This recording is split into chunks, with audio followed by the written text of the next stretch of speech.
ఈ ప్రభుత్వం ఏర్పాటు అయినప్పటి నుంచి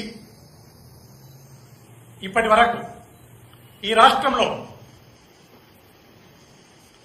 ఏ ఒక్క మిస్సింగ్ కేసులో కూడా ఆడపిల్లల మిస్సింగ్ కేసులను పవన్ కళ్యాణ్ గారు ఆ రోజు ప్రతిపక్షంలో ఉన్నప్పుడు అనుకో ఆయన ప్రభుత్వం రాకముందు 30,000 మంది మహిళలు ఆడపిల్లలు ఈ రాష్ట్రంలో మిస్ అయినారు.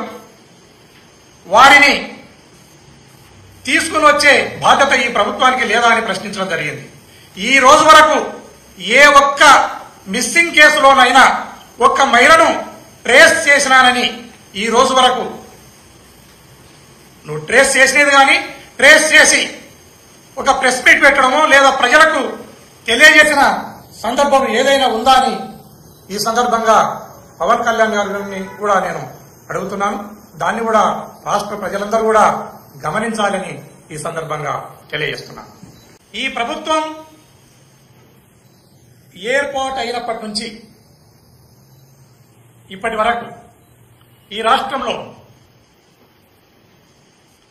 ఏ ఒక్క మిస్సింగ్ కేసులో కూడా ఆడపిల్లల మిస్సింగ్ కేసులను పవన్ కళ్యాణ్ గారు ఆ రోజు ప్రతిపక్షంలో ఉన్నప్పుడు అనుకో ఆయన ప్రభుత్వం రాకముందు 30,000 మంది మహిళలు ఆడపిల్లలు ఈ రాష్ట్రంలో మిస్ అయినారు.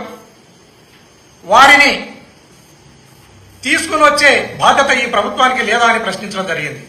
ఈ రోజు వరకు ఏ ఒక్క మిస్సింగ్ కేసులోనైనా ఒక్క మహిళను ట్రేస్ చేసినానని ఈ రోజు వరకు నువ్వు ట్రేస్ చేసినది కానీ ట్రేస్ చేసి ఒక ప్రెస్ మీట్ పెట్టడమో లేదా ప్రజలకు తెలియజేసిన సందర్భం ఏదైనా ఉందా అని ఈ సందర్భంగా పవన్ కళ్యాణ్ గారిని కూడా నేను అడుగుతున్నాను. దాన్ని కూడా రాష్ట్ర ప్రజలందరూ కూడా గమనించాలని ఈ సందర్భంగా తెలియజేస్తున్నాను.